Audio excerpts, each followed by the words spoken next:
good afternoon, everyone, and welcome to this week's episode of Red Couch Talk. Today we have Jorge Marquez, City Council member for the City of Covina. Thank you very much for joining us. Thank you. Appreciate it. Thank you. Welcome. Thank you for coming. So, Jorge, how did you become a council member, and what does a council member do? Great question, and a question that my friends still don't know what I do as a council member. I can tell you. Tell us what it is. Well, I actually became a council member back in 2013, and I'll give you a quick process of what happened. I've always had a passion for public service. I knew exactly that I wanted, to be in elected office. So I actually ran when I was 21 and 23. Wow, that's But, young. but I lost. So everyone told me, Jorge, why don't you just run for school board? And I was like, no, it's just not. I felt passionate about really serving my city.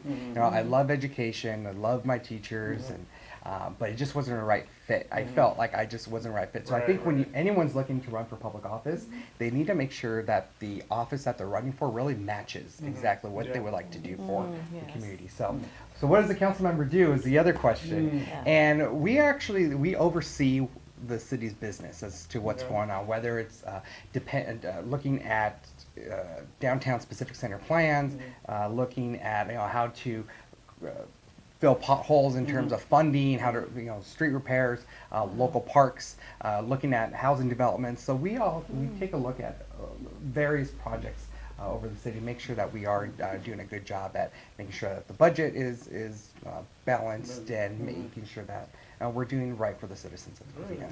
Oh. Good.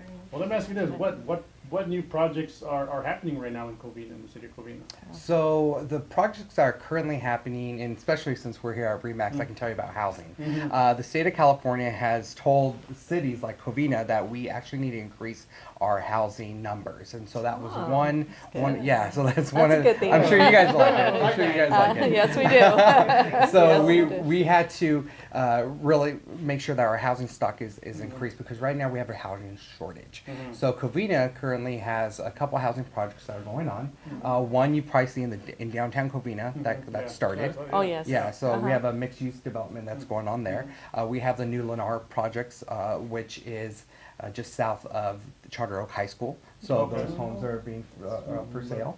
And then also we have one of the newer projects, the more interesting projects we're working on is the housing development that's taking over the old Kmart site. And so, I right? miss that Kmart. Yeah. I know. Love It is that. Yeah, I like the unfortunately. closeouts. Oh yeah. Unfortunately, Amazon is kind of taking over a lot of these businesses. Yes. So we're just kind of evolving with the times and making sure we place businesses and these housing units where they fit. But what makes that my favorite project is, I don't know if you know anyone that works in downtown LA. Yes, I know. A couple few Yes. people. They kind of take the bus and Yeah. the trains. So what this project is really about is making sure that we partnered up with Foothill Transit to have a park transportation hub that takes express buses from Covina down to downtown LA. Unfortunately, if you see in Covina, I know you live in Covina, right? I live in Covina. So besides the metro train, you're gonna have a bus? We have a bus, correct. So a lot of our residents actually park on the street right now and then take the bus to downtown LA. So we're actually going to have a parking structure so they can park their cars. It's safe. It'll be secure. We'll have a security guard there, and it's free for the residents. And so they can go ahead and park their car and go to downtown LA. Oh, that's very good. Yeah, so parking in downtown LA is not. Yeah, not that's cheap. very expensive to park out there. Oh, yeah. Yes. Save some money in gas, too. Yeah. That's true. That is true. Yeah. So just to add to what you were talking about, projects, we noticed that on Grant Avenue you're getting some work done. What's going on there? Great question. It's probably one of my favorite questions I'm finally asked. Grand Avenue is finally getting paved. So Grand Avenue, we actually started a process 3 years ago. We had a 5-year plan to pave 30 plus miles worth of roads here in the city of Covina. So if you actually go through some of these local neighborhoods, you're going to see that their roads are now paved as well. One of the biggest complaints that I got even 5 or 6 years ago when I got elected was, Jorge, when are you guys going to start paving Grand Avenue? Well, the time is here. I'm sure if you go on Grand Avenue now, it's now paved. and you know, it's looking really nice, and Yeah. also that really helps out with property values as well in It those does. neighborhoods.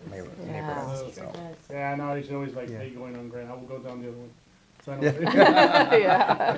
Miss Yeah, it's under Yeah. construction for a while. I know, but yeah, Yeah. but it's good. I like that. I like the fact that, you know, you actually see the city putting the work out, so you actually see the progress going. That's what I like, you know.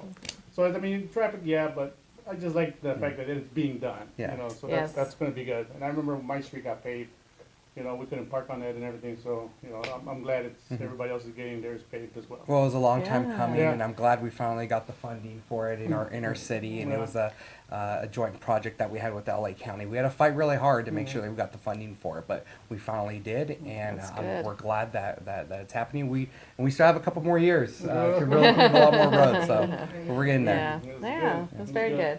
Well, you know, I was also looking at the fact that you're part of the, let me get this right, the San Gabriel Basin Water Quality Yes. Authority. So is that, tell us what is that and how's your involvement in that? Yeah, so remember how I was talking about earlier about kind of fitting into your position when you run for elected office? And I knew I wanted to get involved regionally. And with the city of Covina, we work on great issues that I really care about. But one of the issues that I really enjoyed that I picked up recently was water. Water is such for lack of a better word, a dry subject, right? So, Well, let let's me, a little- I could go on and on. But but what the Water Quality Authority does is we actually oversee groundwater contamination in the San Gabriel Valley. I don't know if you know this, but back in the 40s and 50s, during the post-World War era, when companies would actually take their contaminants, they would dump it into the ground.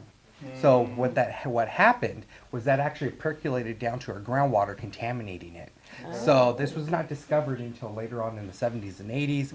The EPA determined that the water here in the San Gabriel Valley was a Superfund site, which we had to clean up. So this board was created by the legislature in 1993, and it consists of cities with pumping rights, which Covina is a part of, cities without pumping rights, which is West Covina, and other agencies like water districts and water producers here in the valley. So that's kind of where it starts. So we're doing a great job at making sure that we clean up the water here in the valley, and to this date we've actually cleaned up enough water that can actually fill contaminates. We've taken contaminants out that can fill the Rose Bowl 5,600 times. Wow. So, 5,600 times. 5,600 Wow. times. So That's So that's do a you- lot. Contamination. It's a lot. It's a lot. I don't know So, when I jump in my shower and be like, damn. yeah, you're safe. You're good. You're good. So do you see there's going to be, we're going to be able to drink that water? Oh yeah, of course. You're drinking it now. So what's No. going on? You're drinking it now. So what it is, it goes through a process through our water treatment plants, and so we actually have 80% of our water comes from the ground here in the San Gabriel Valley. What ends up happening is a lot of other communities may get their water from the State Water Project, the Yeah. Colorado River, Yeah. but we're very fortunate here in the San Gabriel Valley to really get our water from the ground. So we do clean up all that water. Don't worry, it's not safe. And there are little parts of there that we actually do extra cleanup where the contamination, but don't worry, it's, Oh, okay. it's Well, that's good to absolutely hear. safe. Yeah. It's good to know. absolutely safe. Yeah, it's good to know. Yeah, great information. Because yeah, it's just something that people might want to like. They fear. They get as soon as they nervous, hear it, especially yeah. what was that movie, Erin Brockovich? Oh, Erin Brockovich, Yeah, yeah. she brought a lot of attention to Oh it. yeah, Yeah. So, yeah. Lessons learned, right? Yes, Lessons absolutely. learned. So. Yeah, yeah. All right, so is being a council member your peak, or do you plan on being a mayor? Well, actually, that's a great question. I actually was mayor 2 years ago. I probably will be mayor probably in about 2 years. So what happens with our city is we have a rotation here in Covina. Some cities like Azusa, Baldwin Park, El Monte, they'll elect their mayors, but in Covina we rotate. So everyone that's been elected on council gets a chance at being mayor being I guess taking it as a ceremonial position for the city. So Same as in yeah. West Covina, right? Yeah. Correct. Yeah, just like West Covina. Just like West So Covina. we could be mayor too. Right? Like, I'll be mayor first, then you, then you. And we'll I'm down. Let's do rotate. this. That was good. That was good. Yeah. Okay, so you've already been a mayor, Yes. so that's awesome. Yeah. I have a question for you. In regards to just like the city of Covina itself, as far as like property taxes and all that, do you see that there's going to be a spike in that in the next couple of years with everything that's going on, or do you feel like On maybe the housing. the property tax will be lower in the next couple of years? What do you? Okay, so are you talking about in terms of? Well, we're going to receive more property taxes based on the amount of housing units that will be developed. But in terms of your actual property tax, a lot of it has to deal with the agencies that control where those parcels are at, and also you as the residents have to vote. Just recently, I don't know if you remember on the ballot, there was that measure for Mount Sac, Measure Go, Yeah. that passed. So that was the voters agreed to put a parcel tax on themselves to help with higher education. So that was so it's really up to the agency that has the jurisdiction within that parcel, or it's actually up to the voters. So with the extra housing that's being built, they won't like say, okay, well, we'll reduce like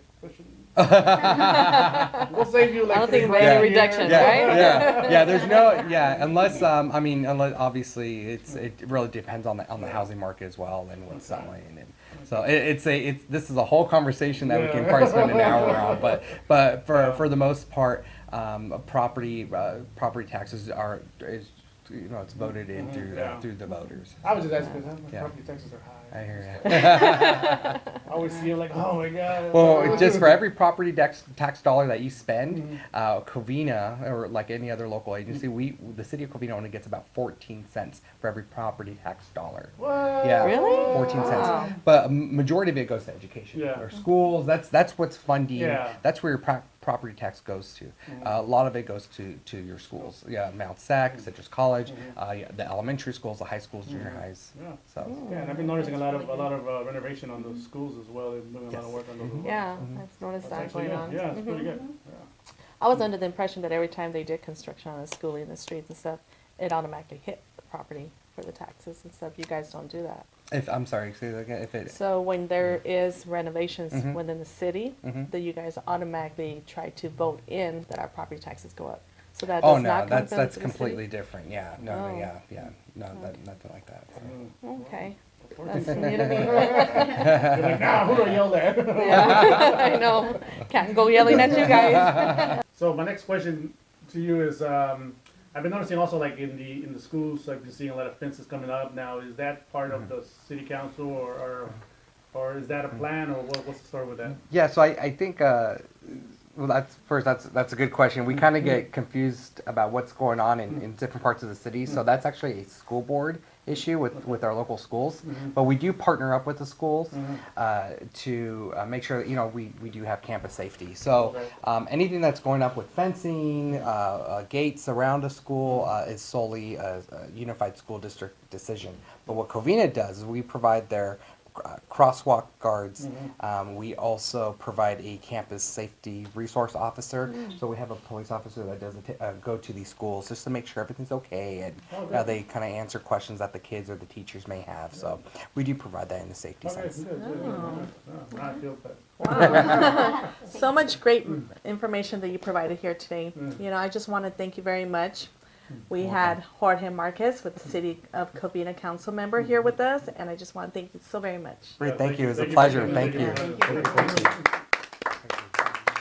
And any agents out there looking to change offices, please give us a call or comment below, or any buyers or sellers out there interested in buying or selling, please give us a call. Alex, what's the number? The number is 1-800-286-1036, and don't forget to like, share, and subscribe to our YouTube channel for our weekly drawings.